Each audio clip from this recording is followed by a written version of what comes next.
ran out of oil and it was cold, one of the cold days. I was in a shelter. My mother could no longer support me and my child. I'm 86 years old and trying to survive with no heat in the house, it's very, very tough.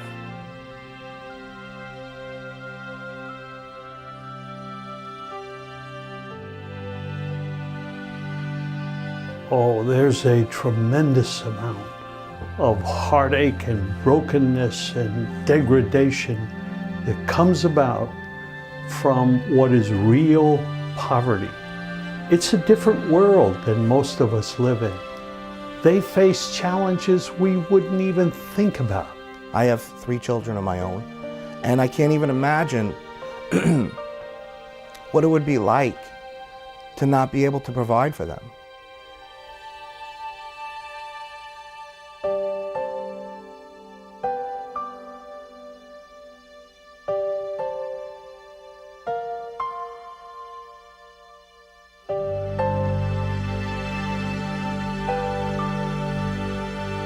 Most people, I think, believe that St. Vincent de Paul picks up old furniture.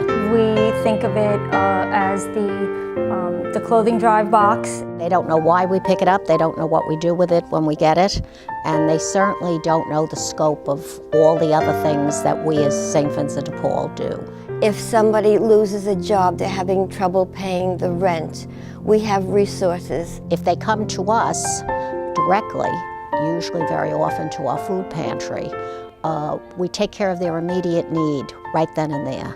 People who don't have enough food to feed their kids, people who don't have, enough money to buy clothes for their kids. Yeah, sometimes, we go to their house, they don't have nothing, they sleep on the floor. We help a lot of people behind the scenes. Not only is it with clothing, not only furniture, but it's other aspects like paying their electric bill, paying their oil bill.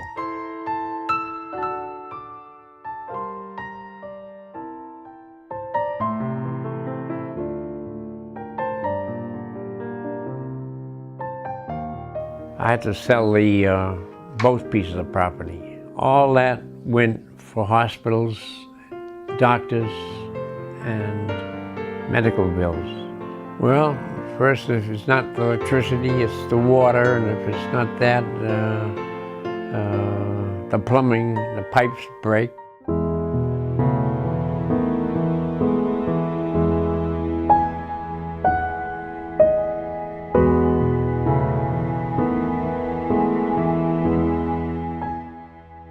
Well, you can have a job, but how many jobs would it take for you to pay rent? Here in Nassau County, rent is extremely expensive.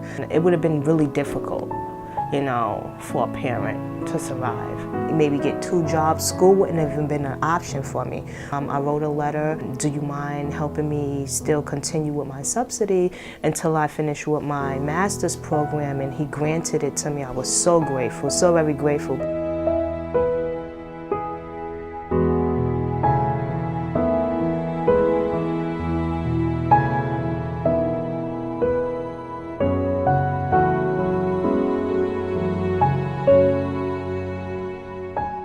The gentlemen that come here from all walks of life and all, I'd say, crisis situations, whether it be homelessness, drug, alcohol, or prison, they've always found this house to be a safe place. As a matter of fact, you keep hearing that, is that people come here and they say, it's peaceful.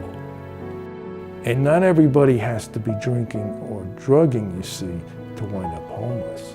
They could be a paycheck away from homeless, doing everything they're supposed to do. We can't forget that.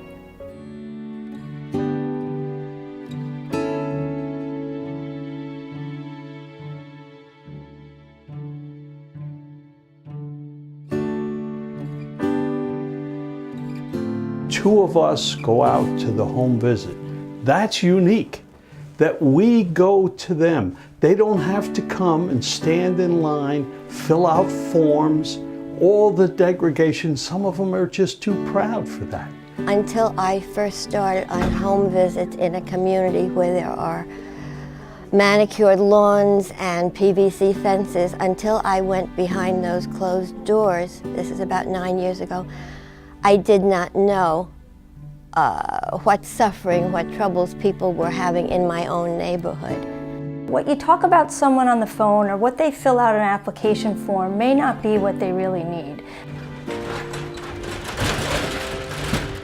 The slogan on the side of the St. Vincent de Paul truck says, "We help people."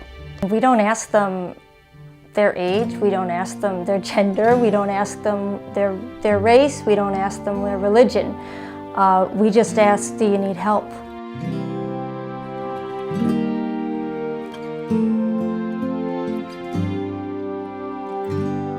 Without the St. Vincent de Paul Society, I think there would be many, many more desperate people who wouldn't know how they're going to get from day to day. I did it on my own, but I also had someone to help me. Most people don't have that. St. Vincent de Paul really was a blessing.